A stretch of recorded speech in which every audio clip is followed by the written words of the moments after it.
Mi nombre es Iris Tonacio Nolasco Sabre, soy alumna de la Maestría en Psicología Educativa. La materia, Teoría y Manejo de la Educación Especial. Voy a abordar el tema de trastornos de ánimo y trastornos de ansiedad. Comenzaremos con los episodios maníacos, periodo en el cual el estado de ánimo es anormal y la persona se muestra persistentemente elevada, eufórico, irritable. Este lapso dura por lo menos una semana para su diagnóstico. A veces va acompañado del aumento de la autoestima o grandiosidad, disminución de la necesidad de dormir, fuga de ideas, distraibilidad, aumento de actividades intencionadas o agitación psicomotora. Se presenta un deterioro social o laboral e incluso el paciente puede precisar hospitalización o mostrar síntomas psicóticos. Episodio hipomaníaco, periodo determinado durante el cual se pueden presentar casos en los que el estado de ánimo es irritable, eufórico, y en este caso han de presentarse por lo menos 4 síntomas de acuerdo a la clasificación del DSM-4. Episodio mixto, se caracteriza por un periodo en el que al menos durante una semana, casi cada día se cumplen los criterios, tanto para un episodio maníaco como para un episodio depresivo mayor. El sujeto experimenta estados de ánimo que se altera con rapidez. Los síntomas suelen ser agitación, insomnio, alteración del apetito, síntomas psicóticos e ideas suicidas. La alteración ha de ser muy grave como para provocar un deterioro social o laboral y precisar hospitalización e internamientos. En cuanto a los trastornos depresivos, el trastorno depresivo mayor se caracteriza cuando se presenta uno o más episodios depresivos mayores sin historia de episodios maníacos, mixtos o hipomaníacos. Para su diagnóstico, la duración ha de ser por lo menos 2 meses seguidos. En el caso de los niños y de los adolescentes, generalmente expresan irritabilidad en lugar de tristeza. Deben manifestarse por lo menos 4 de los siguientes síntomas: cambios en el apetito, peso, cambio del sueño y de la actividad motora, falta de energía, sentimientos de infravaloración o culpa, dificultad para pensar, concentrarse, tomar decisiones, pensamientos constantes de muerte, planes e intentos suicidas. Trastorno distímico. Se trata de un estado crónico depresivo que está presente durante la mayor parte del día durante al menos 2 años. Las personas con este trastorno reportan un estado de ánimo triste o desanimado. En los niños y adolescentes puede ser más bien un estado irritable y la duración mínima es de un año. El diagnóstico se realiza ante la presencia de por lo menos 2 de estos síntomas: pérdida o aumento de apetito, insomnio o hipersomnia, falta de energía o fatiga, baja autoestima, dificultad para concentrarse y tomar decisiones. Para la clasificación es necesario especificar la edad de inicio: antes de los 21 años o inicio tardío a los 21 años o después. Trastorno bipolar. Trastorno bipolar 1 se encuentran posibles agresiones y comportamientos violentos. Los síntomas asociados son ausencia escolar, fracaso escolar o laboral, divorcio, comportamiento antisocial.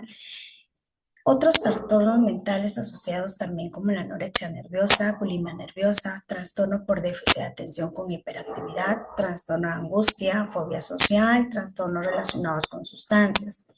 En el trastorno bipolar 2, la principal característica es la aparición de uno o más episodios depresivos mayores, acompañados de por lo menos un episodio hipomaníaco. Los síntomas del trastorno bipolar 2 provocan un malestar clínicamente significativo en el que se incluyen un deterioro social y laboral, o por un patrón crónico de episodios afectivos poco predecibles. Trastorno del estado de ánimo debido a una enfermedad.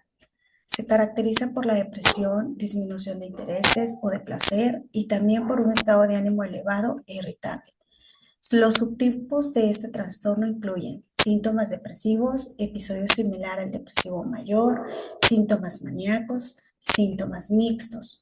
Se ha encontrado una tasa de mayor riesgo en el intento de suicidio y suicidio consumado en pacientes con padecimientos crónicos, incurables y dolorosos. Trastorno del estado de ánimo inducido por sustancias.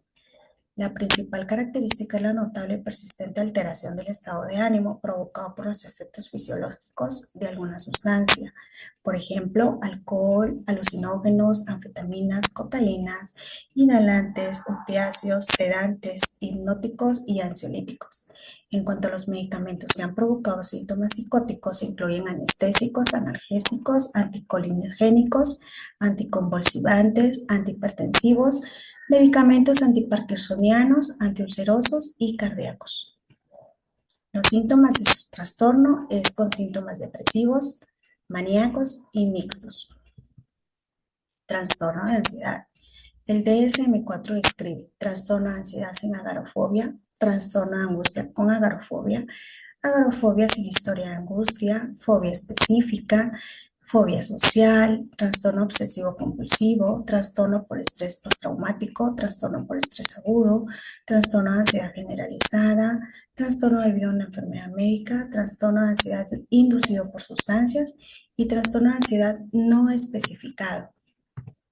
El trastorno obsesivo compulsivo se caracteriza por la presencia de ideas obsesivas o recurrentes que provocan ansiedad y malestares significativos en los pacientes. Las obsesiones se definen como ideas, pensamientos, impulsos o imágenes de carácter constante que el individuo identifica como inapropiadas y que a su vez provocan una ansiedad significativa.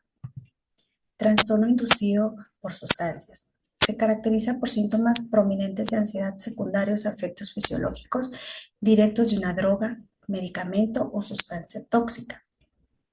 Para diagnosticar este trastorno han de observarse malestares y deterioros a nivel social, laboral o en otras áreas de la vida del individuo.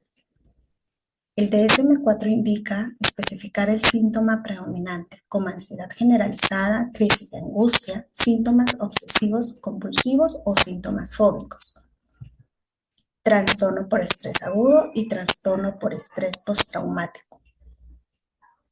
El cuadro sintomático completo debe estar presente más de un mes y provoca malestar o deterioro en la actividad social o laboral de la persona. Esta puede presentar compulsiones de carácter recurrente, tan graves como para provocar grandes pérdidas de tiempo. Se caracterizan por la presencia de ansiedad que se da durante el mes posterior a la exposición de un acontecimiento traumático. Trastorno de ansiedad generalizada. Síntomas descritos en el DSM-4, por ejemplo, inquietud, preocupación, fatiga precoz, dificultades para concentrarse, irritabilidad, tensión muscular y trastornos del sueño. En el caso de los niños, basta con la presencia de uno de estos síntomas para su diagnóstico.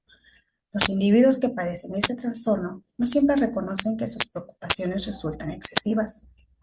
Manifiestan una evidente dificultad para controlarlas y les provoca constante malestar subjetivo o deterioro social. Trastorno de ansiedad debido a una enfermedad médica.